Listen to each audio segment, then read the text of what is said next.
Bruno பாருங்க. என்ன என்ன பிரச்சனை உனக்கு? அண்ணனை தானே கூப்பிட்டேன் நான். அண்ணன் இவ்வளோ சமத்த உட்காந்துருக்கான் பார்த்தியா? உனக்கு என்ன குசும்பு? உனக்கு என்னடி குசும்பு? பார்த்தீங்களா ப்ரூனோ குட்டிமா? பாருங்க என்ன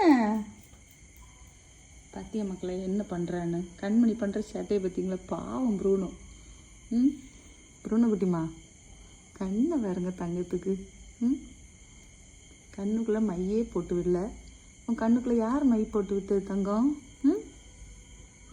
அழியாத மையாக இருக்குது. என்ன பிராண்டு செல்லம்? நாங்கள் வாங்குறதெல்லாம் உடனே போயிடுது, வெளியே வெளியே கண்ணுக்கு வெளியில் வந்துடுது. உனக்கு மட்டும் இப்போ எப்படி இருக்குது? பாவம் பிள்ளை காய்ச்சல் வந்ததுலேருந்து ரொம்ப சோர்ந்துட்டான். நல்லா மெலிஞ்சு